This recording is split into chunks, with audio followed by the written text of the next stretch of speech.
Hay un país en América del Sur del que casi nadie habla. No porque algo haya salido mal allí, no porque sea peligroso o inestable o difícil de alcanzar. Todo lo contrario. Uruguay es, según la mayoría de las mediciones, uno de los países más seguros, más estables y más habitables de todo el hemisferio occidental. Tiene instituciones que funcionan, agua limpia y electricidad confiable. Un sistema de salud que sirve. La mayor penetración de Internet por fibra óptica en América Latina. Carreteras que reciben mantenimiento. Y sin embargo, la mayoría de la gente, si le pidieras que señalara a Uruguay en un mapa, dudaría. Saben que está en algún lugar entre Argentina y Brasil. Más allá de eso, los detalles se vuelven inciertos. Parte de la razón son los números. Uruguay tiene aproximadamente el tamaño del estado de Missouri, o es un poco más grande que Inglaterra. Tiene 3,5 millones de habitantes. Ese no es un número grande para un país de ese tamaño. La densidad de población es de aproximadamente 20 personas por kilómetro cuadrado. Para contextualizar, Inglaterra tiene 280. Los Países Bajos tienen 423. Uruguay tiene 20. Conduce por el interior de Uruguay y comprenderás ese número de forma visceral. Kilómetros de colinas verdes y onduladas sin nada más que pasto, ganado y algún que otro eucalipto plantado en hilera.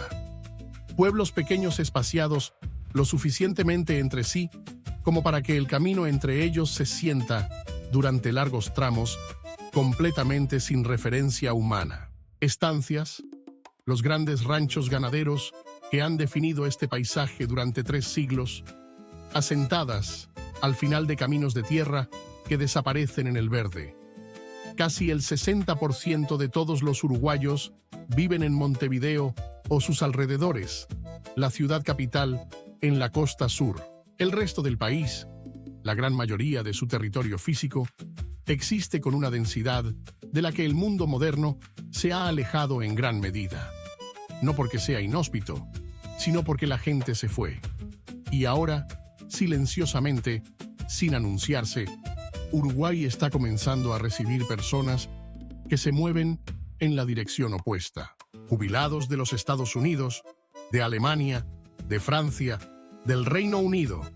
Personas que han pasado su vida laboral en ciudades densas, caras y complicadas, y que han comenzado, en la segunda mitad de sus vidas, a hacerse una pregunta que Uruguay parece inusualmente bien posicionado para responder.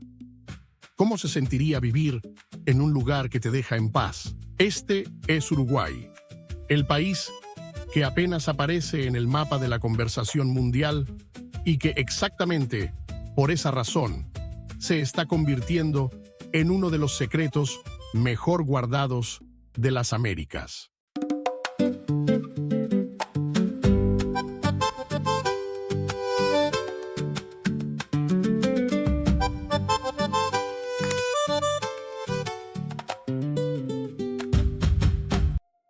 Para entender por qué Uruguay tiene solo 3,5 millones de habitantes en un territorio del tamaño de Inglaterra, hay que entender de qué está hecho Uruguay.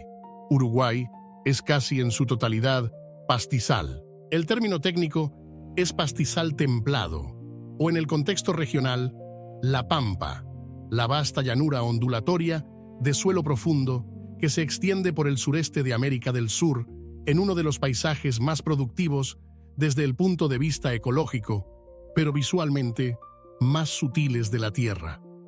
Casi no hay montañas, no hay selvas, no hay riqueza mineral en el suelo que valga la pena extraer a gran escala. Hay pasto, hay ganado, está el Río de la Plata. El Río de la Plata, aunque no lleva plata ni agua de un color particularmente plateado, forma la frontera sur de Uruguay con Argentina y se abre hacia el Atlántico Sur en un estuario tan ancho que estando de pie en una orilla, no se puede ver la otra. Montevideo se asienta en su costa norte. Buenos Aires, la capital argentina y una de las ciudades más grandes de las Américas, se encuentra directamente al otro lado del agua, a un corto viaje en transbordador. La proximidad es uno de los hechos definitorios de la geografía uruguaya. Uruguay siempre ha existido a la sombra de su vecino mucho más grande y ruidoso. El país nunca fue diseñado para albergar a una gran población. Fue colonizado tarde y de manera incompleta, disputado entre los imperios español y portugués a lo largo del siglo XVIII y finalmente surgió como una república independiente en 1828 en circunstancias que tuvieron menos que ver con un levantamiento popular que con la conveniencia geopolítica de tener un estado tapón entre Argentina y Brasil. La economía que se desarrolló se basó en lo que ofrecía la tierra, ganado y lana, exportados desde un país que podía producir enormes cantidades de ambos con muy poca mano de obra humana. Una estancia de 10.000 hectáreas puede ser gestionada por un puñado de trabajadores. La tierra no necesita mucha gente.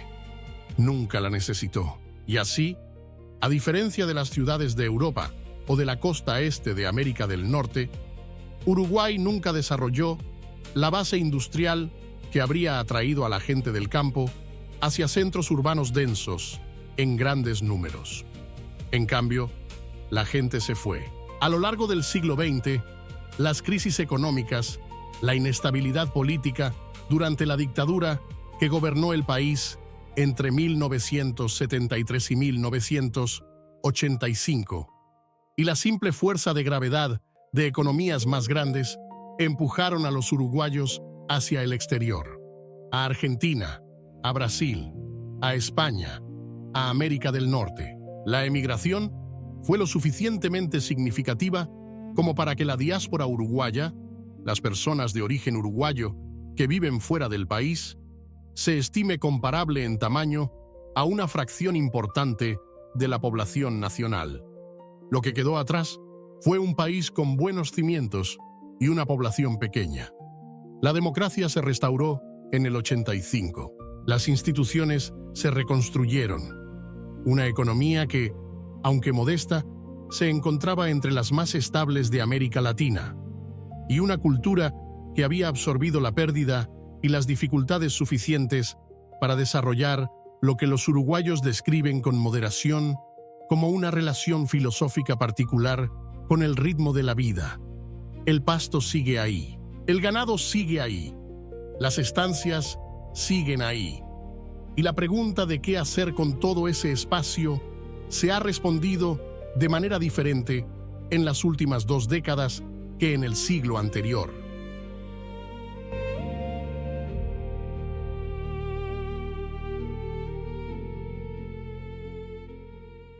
A Uruguay se le ha llamado la Suiza de América del Sur durante el tiempo suficiente como para que la comparación se haya convertido en algo parecido a un cliché.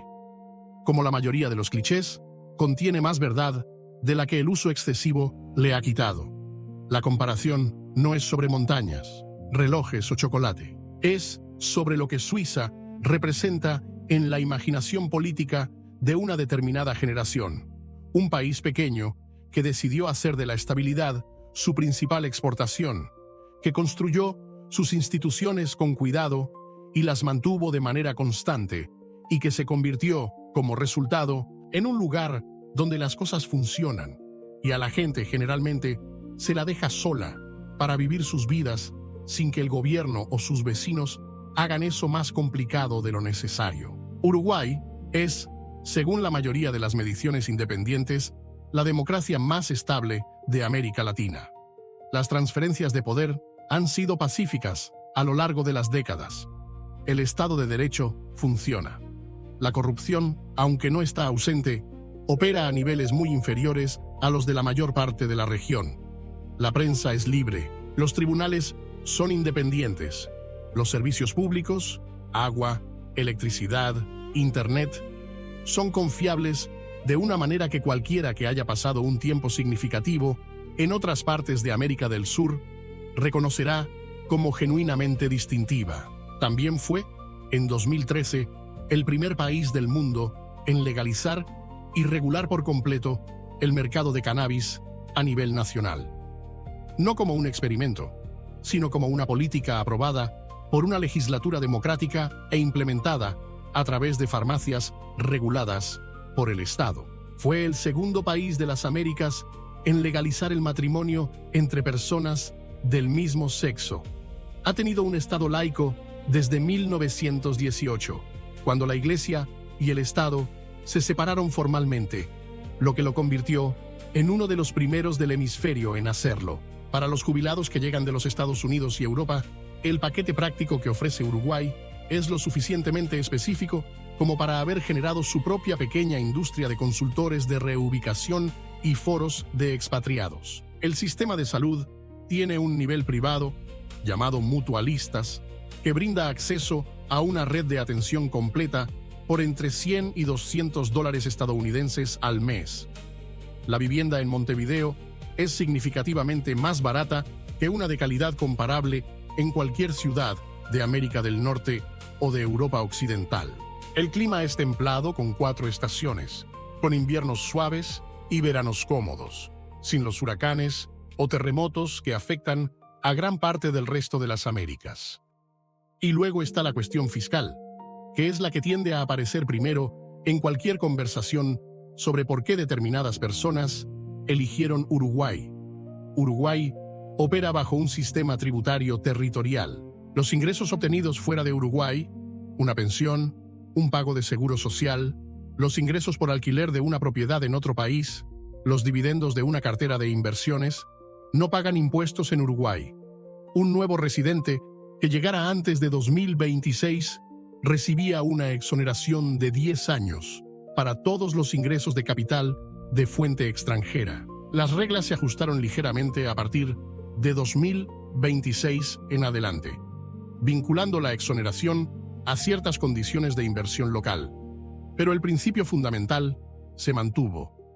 Uruguay quiere residentes que traigan su actividad económica con ellos y está dispuesto a dejarles conservar los ingresos que generan en otros lugares. Para una pareja de jubilados que vive de una pensión y del Seguro Social de los Estados Unidos, la aritmética no es complicada.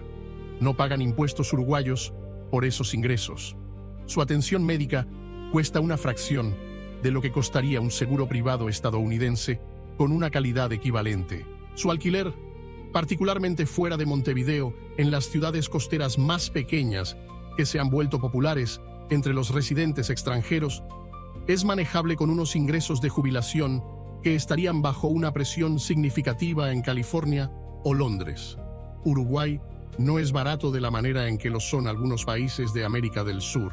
De hecho, es caro para los estándares regionales, pero ofrece algo que lo barato no siempre proporciona: previsibilidad, el tipo de estabilidad lenta, confiable y sin dramatismo que las personas que han pasado décadas en lugares complicados encuentran en la segunda mitad de sus vidas como exactamente lo que estaban buscando.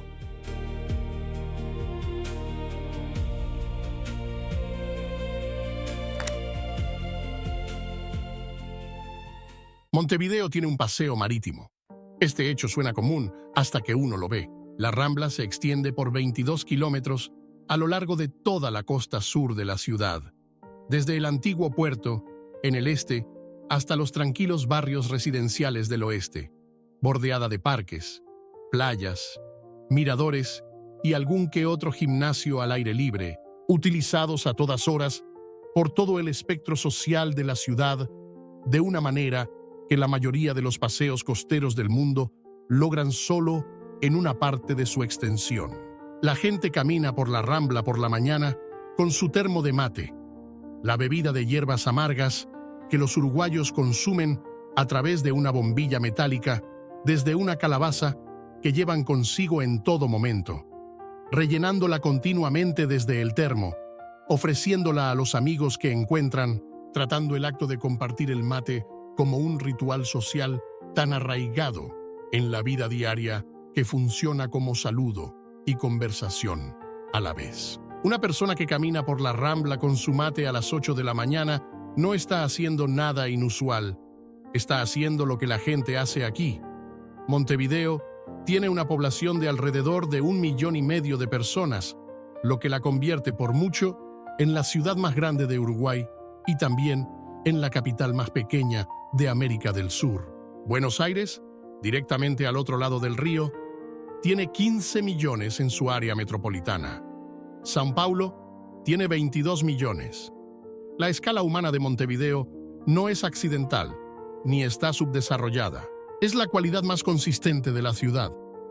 La sensación de que puedes entenderla, de que no supera la capacidad humana de recorrerla sin conocimientos especializados, de que los barrios son distintos, transitables a pie y conectados por un sistema de transporte público que funciona. La Ciudad Vieja, se asienta sobre una península que se adentra en el Río de la Plata, con su arquitectura colonial restaurada a parches y todavía desmoronándose en otros, con el tipo de imperfección productiva que hace que un barrio se sienta vivo en lugar de curado. Los músicos callejeros tocan para los trabajadores que almuerzan en las mesas al aire libre. El mercado techado, el mercado del puerto, sirve cortes de carne de res asados a las brasas en mostradores largos que operan de la misma manera desde el siglo XIX. El puerto que está detrás sigue manejando carga. Pocitos y Punta Carretas, los barrios residenciales al este de la Ciudad Vieja, son los lugares donde se establecen muchos residentes extranjeros, lo suficientemente cerca del centro para acceder a sus instituciones, restaurantes y vida cultural, y lo suficientemente lejos para tener calles más tranquilas y arboladas y edificios de apartamentos con porteros que señalan una calidad de vida urbana diferente y más doméstica. Los alquileres aquí son más altos que en el resto de la ciudad y significativamente más bajos que en vecindarios comparables de cualquier equivalente norteamericano o europeo. Lo que los expatriados que se han establecido en Montevideo describen constantemente como el ajuste, lo que nadie les advirtió. No es el idioma, ni la comida, ni la distancia de la familia. Es el ritmo, no el ritmo del servicio en los restaurantes, aunque es más lento de lo que esperaban. No el ritmo de la burocracia, aunque este pone a prueba la paciencia. El ritmo de la vida social. Uruguay no tiene una gran comunidad de expatriados de habla inglesa de la manera en que la tienen Bangkok, Lisboa o la Ciudad de México. Las personas que conocerás son uruguayas, y las relaciones sociales uruguayas se desarrollan lentamente, con calidez genuina, pero sin la velocidad transaccional de las comunidades donde todos son recién llegados y necesitan construir una red desde cero. El expatriado que prospera en Montevideo es el que no tenía prisa por pertenecer, el que entendió que las relaciones que valen la pena aquí toman tiempo y que había decidido, en algún momento de la segunda mitad de su vida, que lo lento era aceptable. Caminan por la Rambla por la mañana, beben su mate, no tienen prisa.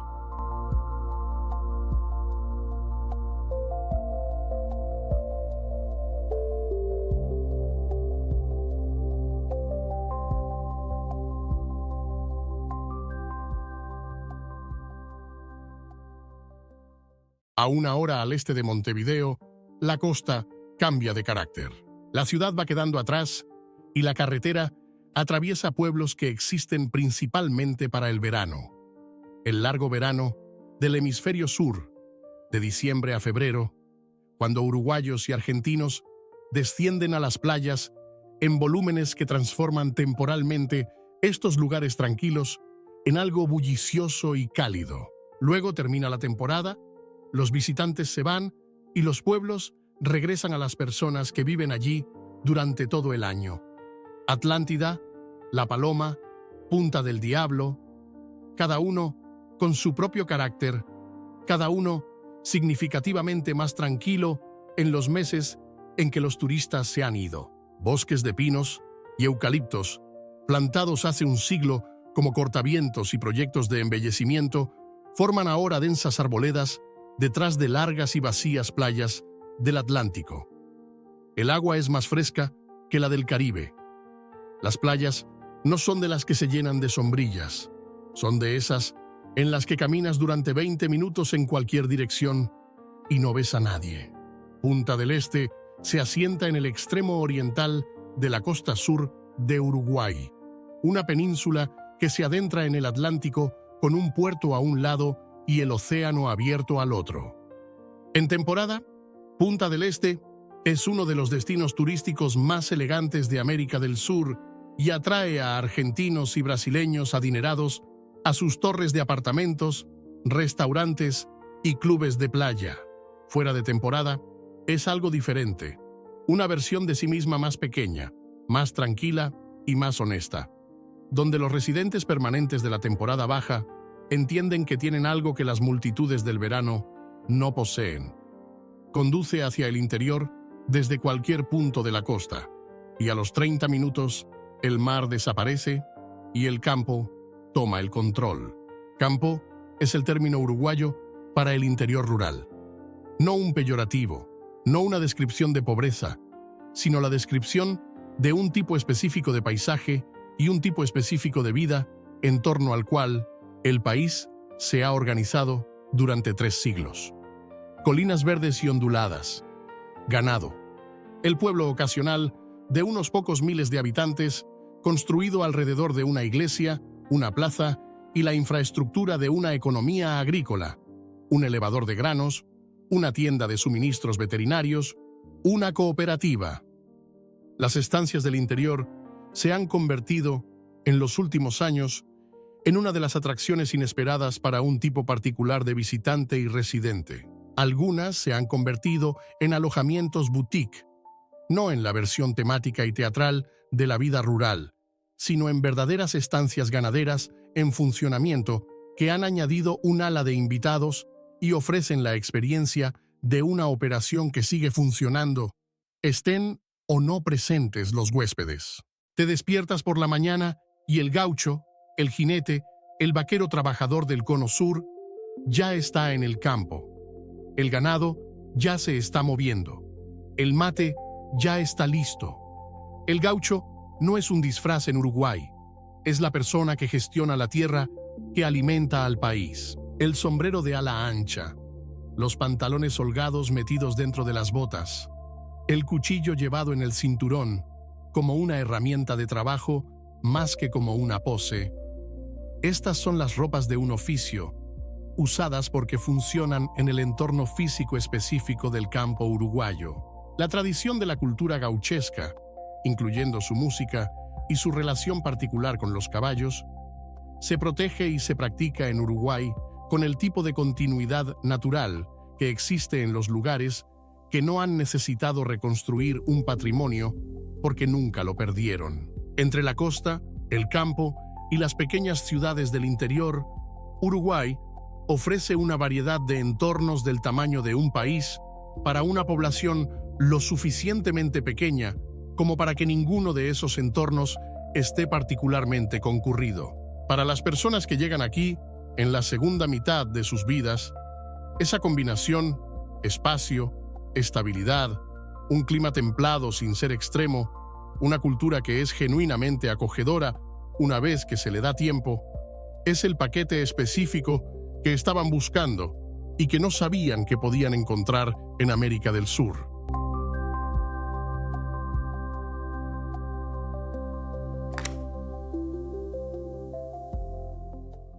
Uruguay no es un paraíso. Si hablas con los expatriados que han vivido aquí durante 5 años o 10, te darán una lista de las cosas que los ponen a prueba.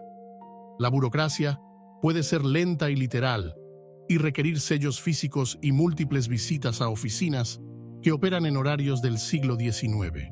El costo de los bienes importados, productos electrónicos, automóviles, ciertos alimentos, es alto debido a los aranceles protectores y a la simple logística de realizar envíos a un mercado pequeño en el fondo del mundo. El invierno puede ser húmedo y gris, con un viento frío que viene del río y que se mete en los huesos de una manera que la temperatura del termómetro no explica por completo. Es una elección. Cada país es una elección. Las personas que eligen Uruguay suelen ser aquellas que han echado cuentas sobre lo que están dispuestas a negociar. Cambian la comodidad de la entrega al día siguiente y los supermercados de 24 horas por la seguridad de una sociedad donde sus nietos pueden caminar solos a la playa.